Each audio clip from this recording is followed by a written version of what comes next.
जिसने ये अपेक्षा करी थी कि जब सरकार का गठन होता है और वो लोकतंत्र के महापर्व चुनाव में अपनी हिस्सेदारी निभाते हैं, तो उनको ये एक इंतजार होता है कि कब उनके उनके जो अधूरे सपने हैं वो पूरे करेंगे ये सरकार के प्रतिनिधि। पर देखने को कुछ और मिला, आरोप प्रत्यारोप के दौर तो देखने को मिले, लेकिन उसके अलावा ये जो वसूली कांड सामने उभर के आया है, तो इससे कोई भी पल्ला झाड़ नहीं सकता। देखिए, वो अलग बात है कि जांच का विषय है, किसी को आप दोषी करार नहीं दे सकते जब तक पूरी जांच निष्पक्षता के साथ ना हो जाए। लेकिन सवाल ये भी उठता है कि जो महज ये कहना कि एक सिर्फ सचिन वाजे ही सारी चीजों को अंजाम दे रहे थे, तो ये किसी के बात गले नहीं उतरने वाली। यहाँ पर हम लोग, हमारी न्यायिक प्रक्रिया है जिसका हम पूरा आदर सम्मान करते हैं और हमारे को पूरा भरोसा है, लेकिन साथ साथ ये भी सवाल उठता है जब नैतिकता की बात चलती है कि जब ये आरोप लग रहे थे, देखिए, और ये कोई मामूली सा नहीं, चाहे एक इंसान की जान जाती या 10 लोगों की जाती, हर एक जान की कीमत है। यहाँ पर मनसुख हिरेन की जब मौत, रहस्यमय तरीके से मौत होती है, उसके बाद देखिए नैतिकता पे तो और लोगों को भी इस्तीफा दे देने चाहिए थे, लेकिन देर आए दुरुस्त आए। अब कम से कम देखिए इसका, अब ये हम लोग अपेक्षा कर सकते हैं कि कुछ ना कुछ बढ़िया से जांच होगी। जब माननीय उच्च न्यायालय की तरफ से ये एक निर्देश आए हैं और साथ में सीबीआई की इंक्वायरी बैठेगी, तो यहाँ पर यही एक आम आदमी भी जानना चाहेगा कि क्या आखिरकार कौन जिम्मेदार है, ये हुआ तो क्या हुआ। उधर से ये समझना पड़ेगा कि अगर देखिए अभी तो क्योंकि कई लोग दबाव में बोल नहीं पा रहे होंगे, लेकिन यहाँ पर निष्पक्षता से जांच होनी चाहिए ताकि समझ आ सके कि क्या पेच कहाँ फंसा है और कौन असली गुनहगार है, क्योंकि आम आदमी को तभी संतुष्टि मिलेगी कि सही मामले में इंसाफ हुआ है। और खास तौर पे देखिए मनसुख हिरेन के परिवार वालों पे क्या बीत रही होगी, तो वो तो वही दर्द समझ सकते हैं भली भांति, हम लोग तो सिर्फ उस पे अपना दर्द व्यक्त कर सकते हैं। लेकिन यहाँ पर मुद्दों का देखिए, चुनौतियों का भी भरमार है और मुद्दे बेशुमार हैं यहाँ पर। कि अगर महाराष्ट्र की बात करें, एक तरफ से कोरोना के साथ पूरा महाराष्ट्र राज्य जो है वो जूझ रहा है, और यहाँ पर उसके अलावा हमने देश को आर्थिक मंदी के दौर से भी उभारना है। तो यहाँ पर ये अब दायित्व बन गया है सबका कि एक नजीर पेश हुई जाए। अब गृह मंत्री ने अपना इस्तीफा दिया है, वो उसका स्वागत होता है, और यहाँ पर अब यही अपेक्षा करी जाएगी कि सीबीआई जब अपनी जांच शुरू करे तो पूरा दूध का दूध पानी का पानी हो।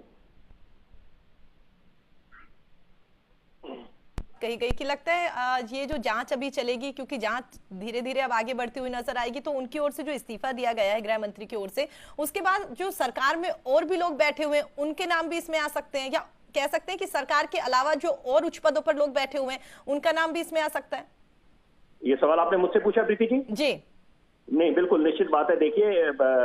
घबराने की आवश्यकता तो उन लोगों का है जिन लोगों ने, अगर कोई इसमें इस साजिश में शामिल होंगे तो देखिए वो तो स्वाभाविक बात है, लेकिन यहाँ पर पहले किसी को दोषी करार देना भी ठीक नहीं होगा। अब तो सीबीआई की जांच जब एक बढ़िया तरीके से वो लोग करेंगे, बहुत सक्षम लोग हैं, उनके जितने अधिकारी हैं, जब उनकी एक जांच की प्रक्रिया अलग तरीके से होती है, तो वहां पर अब यही अपेक्षा करी जाएगी कि कम से कम बिना दबाव के कोई, क्योंकि देखिए कुछ साल पहले जब माननीय सर्वोच्च न्यायालय ने एक बयान दिया था कि ये सीबीआई वो एक तोता है जो पिंजरे में बंद है, तो यहाँ पर अब यही एक आम आदमी जानना चाहेगा। आम आदमी को देखिए पुलिस पे भी पूरा भरोसा है। अब ये कहना कि अगर कुछ चंद लोग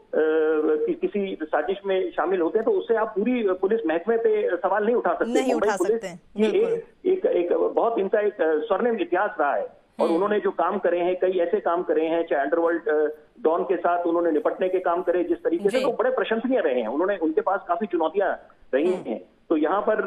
ये भी कहना कि आप सबको कटघरे में खड़े थे तो ये गलत होगा, लेकिन यहाँ पर एक आम आदमी की दृष्टिकोण से विपिन जी, आपको क्या लगता है कि जिस तरीके से सियासी भूसाल फिलहाल जो महाराष्ट्र में देखने को मिल रहा है, महाराष्ट्र की राजनीति में देखने को मिल रहा है, आपने एक बात कही कि वाकई अभी भी बहुत सारे नाम ऐसे हैं या बहुत सारी बातें ऐसे, लोग ऐसे हैं जो अभी भी किसी दबाव की वजह से चुप हैं, अभी तक पूरी तरीके से इस मामले को लेकर खुल के चीजें सामने नहीं आ पाई। आपको लगता है कि जो गठबंधन की सरकार बनी हुई है, इसमें जो साथ देते हुए विपक्षी पार्टियां नजर आ रही है, आपको लगता है कि वो भी किसी दबाव की वजह से अभी तक नहीं बोल पा रही, वरना कहीं ना कहीं उनके अंदर भी दिल में ये बात होगी कि वाकई ये उम्मीद तो हमने नहीं करी थी कि जिसका समर्थन दे रहे हैं, जिसकी सरकार बनाते हुए हम समर्थन दे रहे हैं, वो इस तरीके से हरकत करते हुए नजर आएंगे?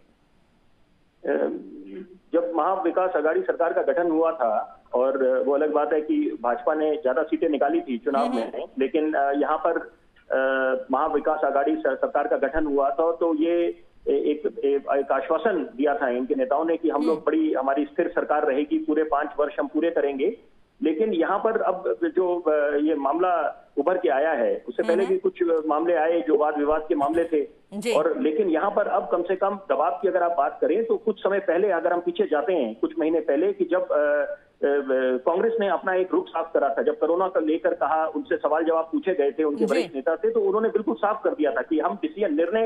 निर्णय वाली उस प्रक्रिया में नहीं है, हम लोग डिसीजन मेकिंग में नहीं है। जब उनसे पूछा गया था कि कोरोना की स्थिति संभले नहीं संभल रही, तो ऐसा ना हो कि कोरोना देश की राजधानी बन जाए महाराष्ट्र, तो वहां पर उन्होंने बिल्कुल साफ करा था। लेकिन देखिए, ये एक कंपल्शन ऑफ कोलिशन पॉलिटिक्स होती है। पूर्व प्रधानमंत्री ने भी एक बार ये बयान दिया था, मनमोहन सिंह साहब ने, जिनका पूरा देश आदर करता है, और वो उन्होंने बोला था कि कंपल्शन, कुछ मजबूरियां होती हैं जब गठबंधन की सरकार होती है। तो ये हर जगह देखिए, हर जगह ये एक स्वाभाविक है कि एनडीए के भी जितने घटक दल हैं, तो वो भी आपस में कुछ ना कुछ कभी कभी बीच में मतभेद हो जाते होंगे, तो वहां पर वो किस तरह से उसका समाधान निकालते हैं। तो वो तो देखिए, जब सरकार को आगे चलाना है तो वहां पर तो आपको अपना एक पूरा एक यूनाइटेड फेस शो करना पड़ता है। बिल्कुल।